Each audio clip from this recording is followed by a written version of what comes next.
9/11 Decoded. The following is a revelation I received over 3 days following the event. The two towers symbolize the two witnesses in the book of Revelation. And their dead bodies shall lie in the street of the great city, Revelation 11:8. The great city in the literal sense is New York City. In the early morning of September 12, 2001, I heard upon waking, "This is the opening of the sixth seal." And I beheld when he had opened the sixth seal, there was a great earthquake. Revelation 6:12.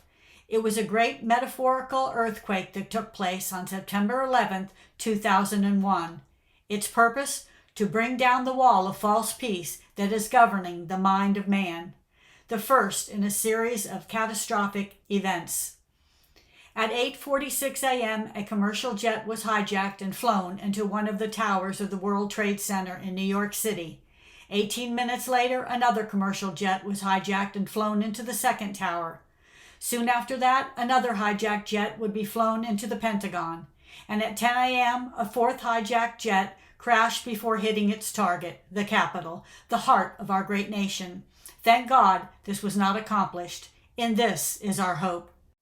The North Tower symbolizes the Spirit of God. The South Tower symbolizes the Word of God. The Pentagon symbolizes protection.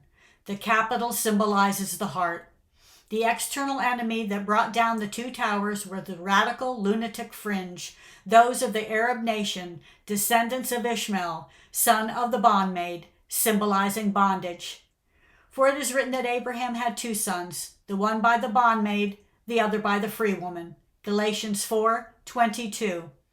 But what continues to give power to these external enemies are the internal enemies of the mind. Two spiritual enemies, represented in two physical enemies, Osama bin Laden and Saddam Hussein. Saddam Hussein was in the headlines, on the heels of Osama bin Laden. With this on my mind and knowing the importance of understanding the symbolism in order to receive the spiritual message behind the physical event, it begged the question, Lord, why two enemies of Israel? Within a couple of hours, I turned on the television to watch Oprah. It was shortly after the broadcast time, so I was not aware of the show's topic. The first words out of Oprah's mouth were, "He's a liar. He lies about everything." She was talking about Saddam Hussein. Then I understood.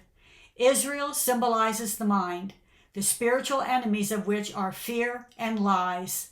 The events of September 11th created fear, associating it with Osama bin Laden. Fear is the destructive energy that gives power to lies, giving power to Saddam Hussein. Two enemies, within and without. It was a foreign physical nation that terrorized our nation on September 11th, the manifestation of a negative and destructive spiritual nation ruling the mind of man. A terror hidden deep within, keeping us in bondage, keeping us from being completely free. For this Agar is Mount Sinai in Arabia, and answer to Jerusalem, which now is, and is in bondage with her children. Galatians 4:25. Jerusalem is referred to as the mother, exemplifying protection.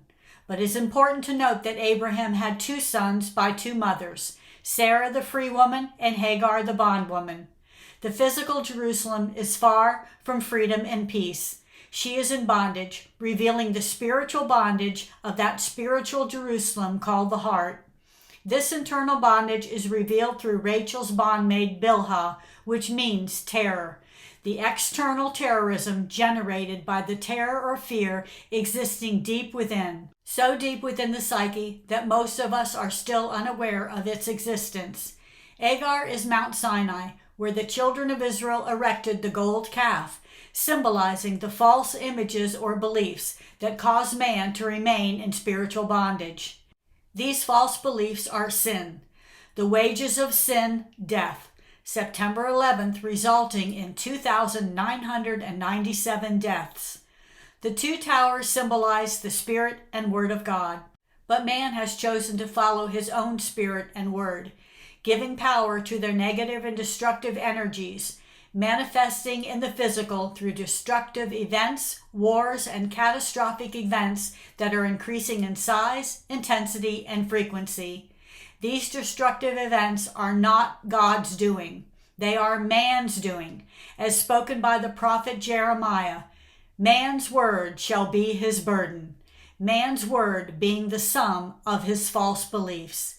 It is time to take responsibility for what we are bringing upon ourselves through the power of our own word, through the negative and destructive power of our many false religious and personal beliefs. Ishmael and Isaac, two brothers, existing without in the nation of Israel, as well as within. The ongoing physical battle between the Israelis, descendants of Isaac, and the Palestinians, descendants of Ishmael, is a manifestation of the ongoing spiritual battle taking place within us, as was spoken by James, the brother of Jesus. From whence come wars and fightings among you? Come they not hence, even of the lusts that war in your members? James 4:1. Our members are our own mind and heart. If we don't get on with battling the enemy within, there will be more and more laws added without, until we are left with no freedom at all. The real enemy lies hidden within, and as long as it remains hidden, the battle against evil can never be won, its negative and destructive energy continuing to bring death, destruction, sorrow, pain, and suffering. The nation of Israel continues to fight for peace, but there will be no peace in Jerusalem until there is peace in the heart of man, a peace that comes through the purification of the heart. To wit, the prophets of Israel which prophesy concerning Jerusalem, and which see visions of peace for her, and there is no peace, saith the Lord. Ezekiel 13:16. September 11th, 2001 was only the first in a series of calamities that will bring down the wall of false peace that keeps mankind from entering into his heart. So will I break down the wall that ye have daubed with untempered mortar, and bring it down to the ground, so the foundation thereof will be discovered, and it shall fall. Ezekiel 13:14. The word Jerusalem means founded peaceful. Will mankind continue to choose the bondage of false peace over the freedom of authentic peace? What remains of the wall in Jerusalem is called the Wailing Wall. And on 9/11, a desperate cry for help rang out. Ishmael, son of the bondwoman, means God will hear.